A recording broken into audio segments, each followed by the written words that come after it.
is he was born with some gray hair. So they named him Shaybah. And because his father passed away, the mother stayed with her parents in Medina. And he was brought up by his family in Medina. One day a man comes into Medina, his name is Al-Muttalib. Al-Muttalib is Hashim's brother. He went into Medina and he went to claim his nephew. Because Hashim's son, Shaybah, was living where? In Medina. So his uncle Al-Muttalib came to claim him when he was 8 years old or something like that. He said, we want to take him back to his land in Mecca. The mother's side of the family refused to give him up, but then Al-Muttalib was able to convince them by saying that he belongs to the most noble family in Quraysh and he has to go back and learn about his heritage and learn about his family and start assuming responsibilities in Mecca. Eventually they agreed to allow him to go. So Al-Muttalib took with him this child into Mecca. Now nobody in Mecca has ever seen this child before. And in those days, slavery was quite rampant. You go out to the market and you buy a slave and you just walk in with that slave to Mecca. Since this boy was never seen in Mecca before, they assumed he's a slave of Al-Muttalib. So they called him Abdul Muttalib. And this is the grandfather of Rasulullah sallallahu alaihi wasallam. So his real name was Shaybah, but he was nicknamed Abdul Muttalib because they thought that he's the slave of his uncle. And usually they would buy slaves at young age so that you would raise them up and train them to what you want them to do for you, so they would usually purchase them when they're young. So they thought that he was a slave. And he was named Abdul Muttalib, the slave of Al-Muttalib. Abdul Muttalib means the slave of Al-Muttalib. So this is the grandfather of Rasulullah sallallahu alaihi wasallam. So now we got as far as the grandfather of Rasulullah. We talked about Ibrahim and Ismail. We talked about Qusay, and then we talked about Hashim, talked about Abdul Muttalib. Now we'll spend some time talking about Abdul Muttalib because a few important events happened to him. Actually two. We'll talk about two important events that have occurred with Abdul Muttalib. Remember that the well of Zamzam was now unknown, right? Because Zurhum, they erased all of its marks. They filled it up and just erased all of its marks. So Zamzam has not been known now for about 300 years. Because Khuza'ah, they had rule over Mecca for about 300 years. And then you add to that the time from Qusay ibn Kulab all the way down to Abdul Muttalib. So we're talking about 300 years plus. So the well of Zamzam was lost for over 300 years. Abdul Muttalib sees a dream. Someone comes to him and tells him, "Uhfur Tayba." Dig Tayba. Tayba means pure. Abdul Muttalib in his dream is responding and saying, "What is Tayba?" He doesn't hear anything back. That was the end of the dream. The following night, the same voice comes to him and tells him, "Uhfur Barra." Dig the precious. Abdul Muttalib says, "What is the precious?" He doesn't hear an answer back. The third night, the voice comes to him and tells him, "Ahfur Zamzam." Dig Zamzam. Abdul Muttalib asks, "And what is Zamzam?" The voice tells him, "Zamzam la tafna wa la tudam. تسقي الحجيج الأعظم بين الفرث والدم عند قرية النمل عند نقرة الغراب الأعصم." The voice tells him, "It will never fail or dry up. It will water the grand pilgrim. It lies between the dung and the blood, near the nest of the crow with the white leg and the ant's nest." So it's symbols. And Abdul Muttalib is unable to decode all of these symbols. Zamzam, la tafna wa la tudam. It never runs out of water. He heard the voice in his dream telling him that Zamzam will never run out of water. تسقي الحجيج الأعظم, and it will provide for the grand pilgrim. meaning Hajj every year, and it will be sufficient to provide water for them. But then it goes into saying, بين الفرث والدم, between dung and blood. And then crow with the white leg, nest of ants. So all of these are obscure things to Abdul Muttalib. Abdul Muttalib the next day, he was going around the Kaaba, and he sees dung and blood. There was a camel that was slaughtered in that place, and they left its insides, and the blood was on the other side. And then he saw a crow with a white leg in the same area, and there was a colony of ants. Abdul Muttalib realized that this is where the well of my grandfather is. So he calls his son Al-Harith, and they start digging. Now, Zamzam, for those of you who have been to Mecca, is not far away from the Kaaba. So here you have Abdul Muttalib and his son digging right next to a Kaaba. Obviously this would anger the people of Quraysh. I mean, what are you doing? You're digging right next to a Kaaba. So they told him, what are you doing? Abdul Muttalib continued working, and they kept on protesting, and he was digging with his son, Al-Harith. At the time, Abdul Muttalib only had one son.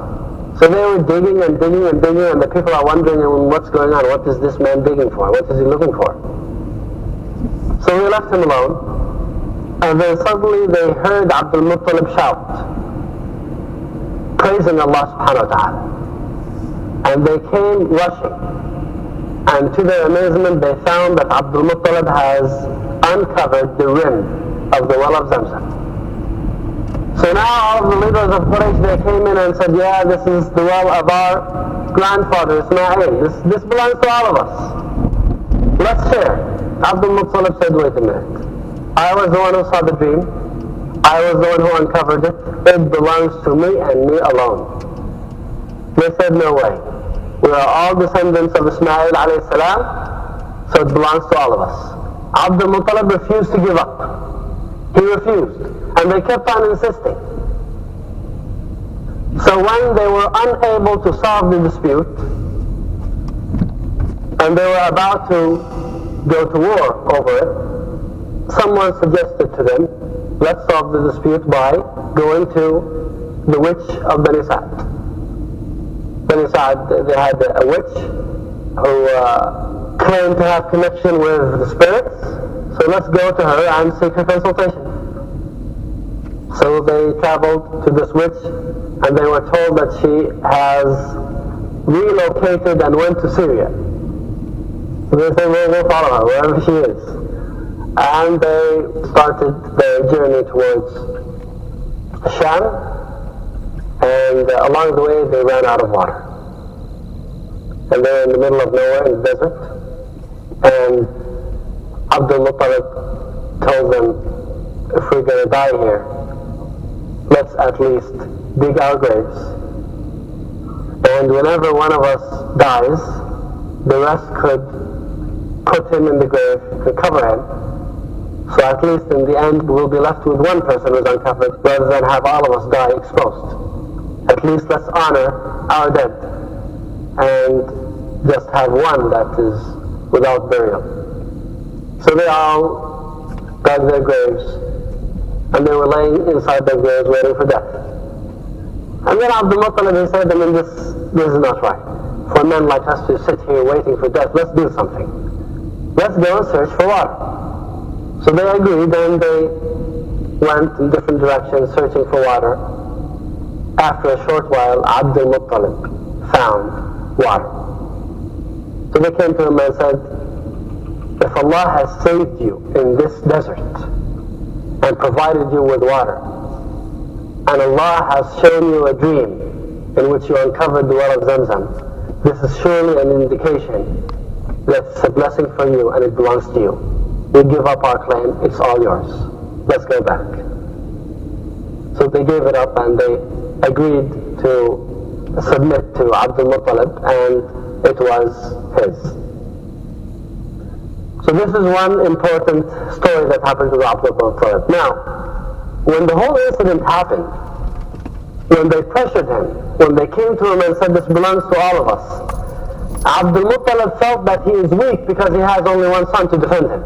You know, in the tribal societies, your strength is based on how many men you have on your side. And you can only count on your relatives. That is how life in the desert is. Your strength is based on how many sons, how many men you have with you, how many brothers, how many sons, how many uncles. That is your strength. So Abdul Muttalib felt weak.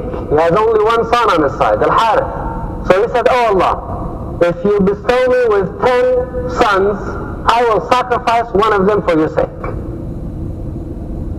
And Allah subhanahu wa ta'ala did bless him with 10 male sons. He had 10 male sons and 6 daughters. So when he had 10, now it's time for him to fulfill his promise to Allah, that he will sacrifice one of them. So they had these arrows next to Hubal. Hubal is one of their large idols. And they believed that these arrows were divine. So they would cast lots, and they would leave their choices, they would leave the decision up to this random way of casting lots. So Abdul Muttalib had the name of every one of his 10 sons on these arrows. So it came on who? Abdullah. And he did it the second time, it came on Abdullah. Third time it came on Abdullah. So Abdul Muttalib took his son Abdullah with him right next to the Kaaba, and he was ready with a knife to slaughter him. Abu Talib, one of the elder sons of Abdul Muttalib, went to his father and said, "We cannot allow you to kill your son." And then the maternal relatives of Abdullah came and said, "We're not going to allow you to kill our son." And people were coming in and they were telling Abdul Muttalib, "If you do it, then it will become sunnah for the Arabs after you." Because Abdul Muttalib was their leader. So if he did something, it would become a trend after that. And they said, if you do it, then any one of us after that who has 10 sons will follow your footsteps, and we will be killing each other. I mean, they were already killing their daughters, and now they will start killing their sons. So they insisted on Abdul Muttalib not to do it. Abdul Muttalib told them, "This was a pledge that I did to Allah. I cannot give it up. I cannot break my promise." They told him, "No, you have to stop it." Anyway, they had a dispute. How can they solve this dispute? Let's go to the witch. So they decided to go and visit the witch again. They went to the witch and they told her, "This is the situation." She said, "All right, come back to me tomorrow so that I can consult my spirits this evening. Tonight I'll speak to the jinn." They came back the next day and she had an answer for them. She told them, "What is the retribution that you pay to a person that was killed? Diya, the blood money. How much is it?" They said 10 camels. She said, "Then put 10 camels on one side and put Abdullah on the other side and cast a lot. If it points towards the camels, then slaughter the camels. If it points towards Abdullah, then add another 10 camels."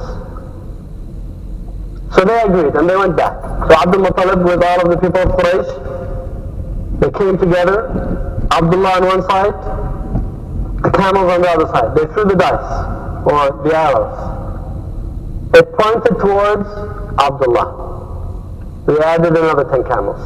It pointed towards Abdullah. Added another 10. So now we're up to 30, 40, 50, 60, and it's pointing towards Abdullah. All the way until 100. They had 100 camels on one side, Abdullah on the other side. Finally, it pointed towards the camels. The people of Quraysh said, "Finally, we can release your son." Abdul Muttalib said, "Not yet. We'll have to do it another time." Cast lots the second time, cast lots the third time. It was consistently pointing towards the camels. So he slaughtered the 100 camels, and he had to pay for it all. And Abdul Muttalib was a very generous man. He refused to take any of that meat. He gave it out, and there was so much meat that there was so much, and the people would take so much of it, but there was still enough to feed the birds and to feed the beasts. So later on they would say, and it became famous among the Arabs, that Abdul Muttalib is the one who fed the humans and the animals. مطعم الطير في السماء. He's the one who even fed the birds in the sky. And we'll talk about an incident when this saying was brought up in a conversation with Abu Bakr and one leader of a clan.